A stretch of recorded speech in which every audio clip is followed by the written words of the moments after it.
সকালবেলায় একটা খবর দেখলাম যে উপদেষ্টা বদলের পর স্থানীয় সরকার মন্ত্রণালয়ে ব্যাপক রদবদল। এখানে উপদেষ্টা কে ছিলেন? আসিফ মাহমুদ সজীব ভুঁইয়া, যিনি এখন এনসিপিতে জয়েন করেছেন এবং এনসিপির মুখপাত্র। তাহলে কেন ব্যাপক রদবদল করতে হচ্ছে? এটা তো নিশ্চয়ই তিনি সেখানে কাজ করেছেন, ব্যাপক উন্নতি করেছেন এবং তার সুনামের আহ, একেবারে শেষ নেই, সীমা পরিসীমা নেই। তেমনটাই হওয়ার কথা। তো এখন দেখা যাচ্ছে যে সেই উপদেশটাকে ঘিরে যেই কর্মকর্তাদের একটা চক্র বা জট, এখন তাদেরকে দৌড়ানি দিচ্ছে এবং তাদেরকে ব্যাপক হারে বদলি করা হচ্ছে। তো এই খবরটা কি আসিফ মাহমুদ সজীব ভুঁইয়ার জন্য ভালো হলো, বা তরুণদের জন্য? কারণ তিনি তো তরুণদের প্রতিনিধি ছিলেন, সেটা কি ভালো হলো? দর্শক, একটু বিশ্লেষণ করেন।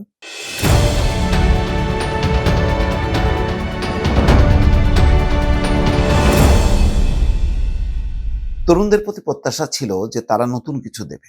গণঅভ্যুত্থান অবশ্যই সংগঠিত হয়েছে, এটা ভালো জিনিস।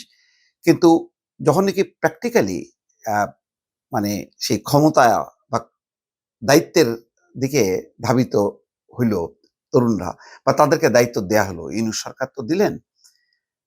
তো তারপরে কি হলো? তারপরে কিন্তু সেই লোভ, লালসা, টাকা, পয়সা, এটাকে কিন্তু আর উপেক্ষা করা গেল না। গণঅভ্যুত্থানের চেতনা সম্ভবত এখানে ধাক্কা খাইছে। আজকে সেই ধাক্কা, আমি বলবো, শুধু আসিফ মাহমুদ সজীব ভুঁইয়া না, পুরো তরুণদের নেতৃত্ব একটা ঝাঁকুনি খেয়েছে।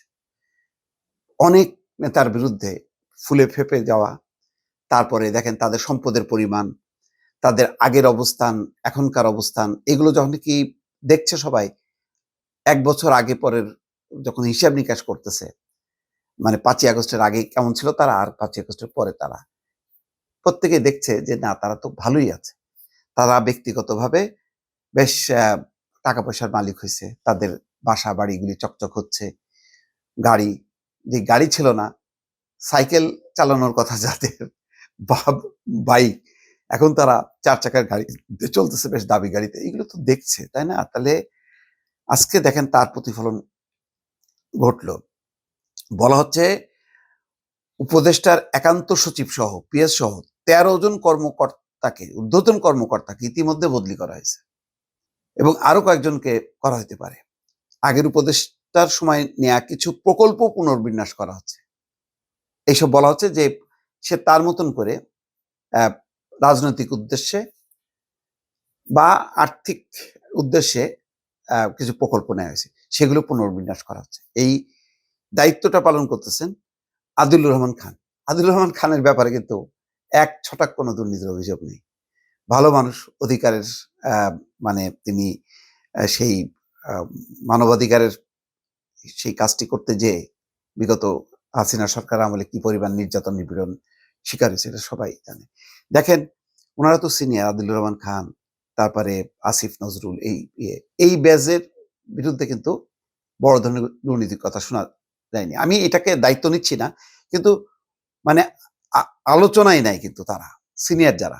কিন্তু এই জুনিয়র, বিশেষ করে আসিফ মাহমুদ সজীব ভুঁইয়া এখন আবার এনসিপিতেই গেল। প্রথম কেন গেল না? ওই তার পদ পদবি, এটা সেটা, নানান কারণে।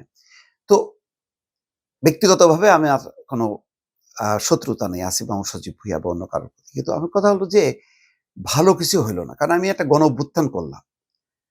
দেখেন, দুর্ভাগ্য, শেখ মুজিবুর রহমান বিশাল তার নেতৃত্বে, তার নামে বাংলাদেশের মুক্তিযুদ্ধ, স্বাধীনতা সংগ্রাম, স্বাধীনতার পরে দেশ শাসন করতে যেয়ে একেবারে ব্যর্থ বলতে গেলে, কোনো সফলতা নেই। আমাদের এরা মনে হচ্ছে যেন সেই পদাঙ্কই অনুসরণ করলো।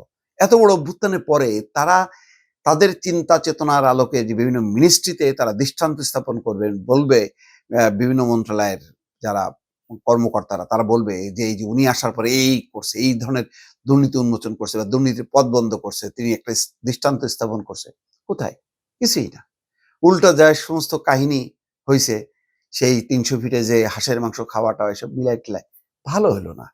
এটা কষ্ট আর কি। এটা মানে কাউকে বলে লাভ নেই। আমরা তো পরিবর্তনের পক্ষেই ছিলাম। পরিবর্তনের যারা নেতা, তাদেরকে অন্যভাবে আমরা চাইছিলাম যে তাদের হাত ধরে বাংলাদেশের রাজনীতির একটা খোল নলচে বদলাক, কিন্তু হইল না শেষ পর্যন্ত।